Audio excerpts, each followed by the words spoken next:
Bon, ben, dans mes histoires d'Hawaï, je te convie à ma dernière histoire de manifestation. Euh, J'espère que tu as pris le temps d'écouter les capsules où est-ce que je te parlais de notre vérité, de manifestation, de notre responsabilité. Euh, Où est-ce que je te parlais de qu'on n'a pas besoin de guérir parce qu'on est parfait et que chaque expérience est parfaite pour ce qu'elle nous amène. Ben là, j'ai envie de te parler de ma dernière expérience d'Hawaï, en fait de l'extension de mon voyage. L'avant-dernière journée, avant qu'on parte, j'ai pris un moment pour écrire et dans la mouvance de ce que j'écrivais de façon inspirée, à un moment donné, on m'a demandé encore une fois, qu'est-ce que tu as envie de vivre? Et je continuais à écrire et ça me disait non encore. OK. Non, sois plus précise. Qu'est-ce que tu as envie de vivre maintenant? Et à un moment donné, j'écrivais, évidemment, j'ai hâte de retourner à la maison, de revoir mes clientes, de revoir ma fille, de retourner, de retrouver mon quotidien, blablabla. Puis il y avait quelque chose qui me disait, hmm, quoi d'autre? Puis, tu sais, je t'ai raconté que notre voyage à Hawaï, ça a été un voyage de camping, de van. Les dernières journées, c'était dans la partie plus tropicale où est-ce que la nuit pleuvait. On était en van.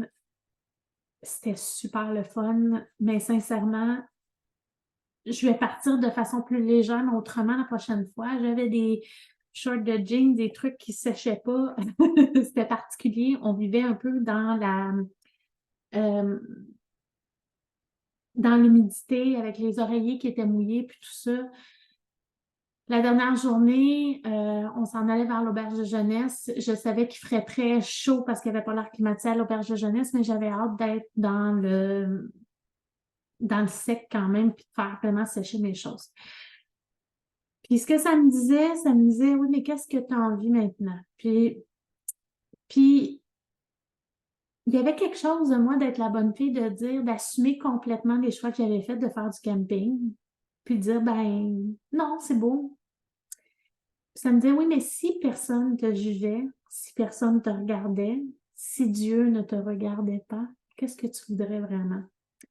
Et je me suis mis à écrire, vraiment, librement, en me disant, bon, c'est pour moi.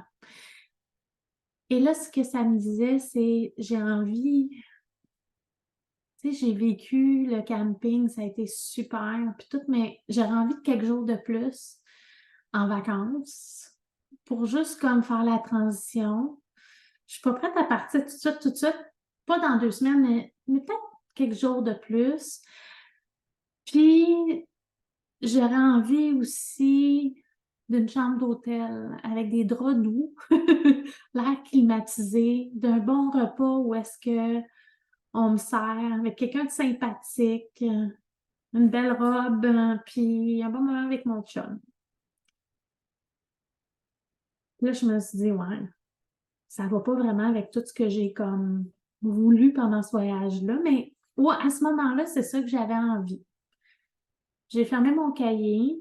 On a passé notre dernière journée à l'auberge. On est allé prendre un café dans un petit café à Waluku qui était vraiment, on a découvert cette place-là la première journée quand on est arrivé, puis la dernière journée, on est retourné. C'était vraiment, vraiment, vraiment fun.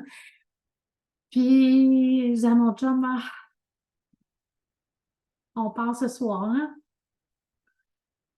Puis, on a reçu un texto de la compagnie aérienne qui nous disait, votre vol est annulé. J'étais au téléphone avec ma mère je disais, bon, ben, on s'en vient, tout ça, dans 2 jours parce que, bon, on faisait 2 vols de nuit, un pour aller à Vancouver, puis l'autre pour aller à Montréal. Puis on arrive tel jour, puis tout ça. Puis là, Steph me dit, ben, ils ont annulé notre vol. Puis je dis à ma mère, je te rappelle. J'ai dit, pardon. Elle dit, oui, oui, on dort à, ben oui, ce soir. Ils ont annulé notre vol. Je sais pas qu'est-ce qui se passe. Puis entre-temps, on a reçu un autre texto de notre compagnie aérienne qui nous disait de choisir l'hôtel où est-ce qu'on était pour dormir ce soir parce que notre vol était remis au lendemain. Et on a eu des certificats, en fait, pour pouvoir se nourrir, 60 chacun US, pour pouvoir souper, se nourrir d'ici à notre prochain vol. Et là, j'ai un peu capoté. Parce qu'on avait accès à quelques jours de plus sans débourser et qu'on nous offrait l'hôtel avec l'air climatisé.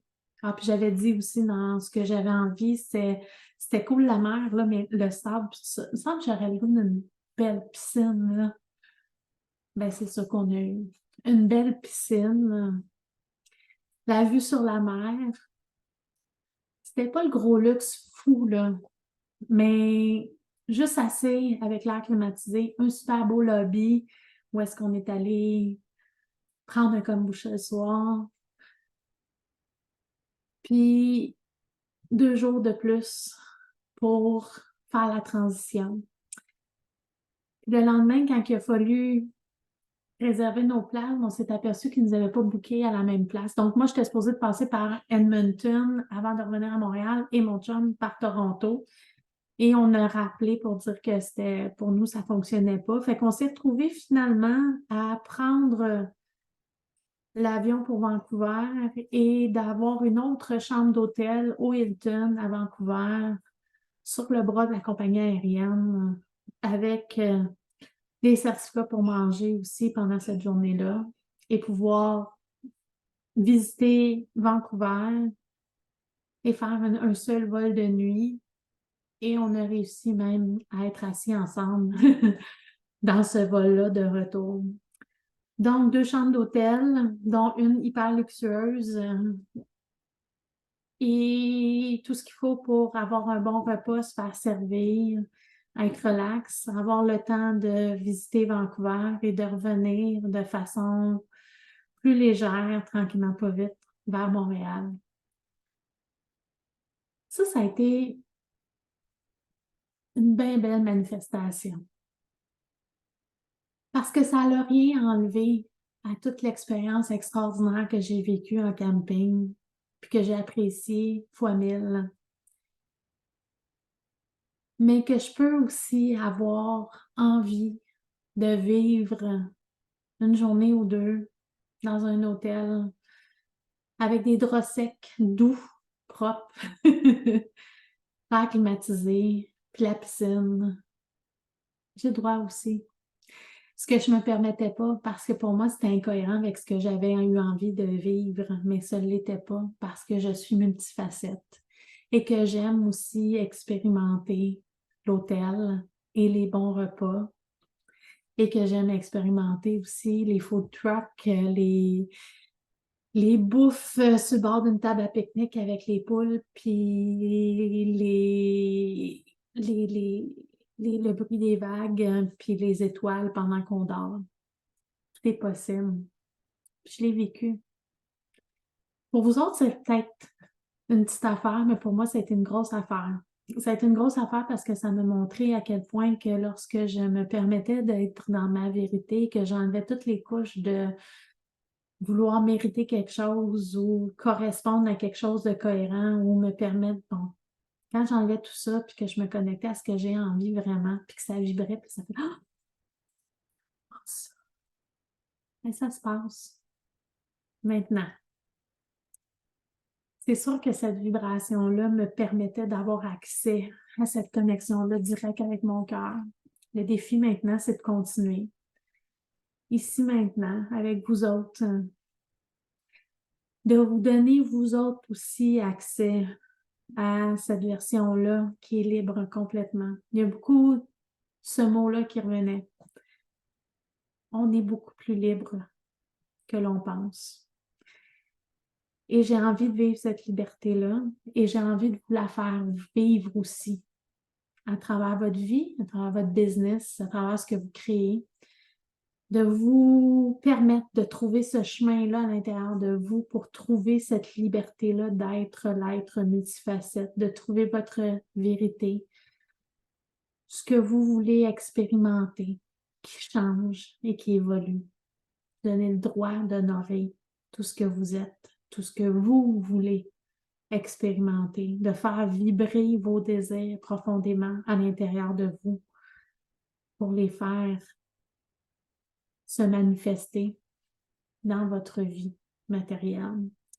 Fait que si vous avez envie de faire ce chemin-là avec moi, si vous avez envie d'aller plus loin dans ces désirs-là, si vous avez envie d'aller trouver cet alignement-là pour vous, ben, je vous invite à continuer à suivre ce que je vous offre, puis à voir les nouvelles possibilités que je vais vous présenter au courant des prochains jours, des prochaines semaines. J'ai hâte de vous entendre, j'ai hâte de vous écouter, d'entendre vos partages, parce que plus on se permet aussi de recevoir et d'honorer ces manifestations-là, plus on y croit, plus on en parle, plus on se permet de continuer à en créer et de traverser à travers ces programmations-là qui nous empêchaient de penser que c'était possible. Fait que j'ai hâte de la suite, puis je partage la suite bientôt. Bye tout le monde.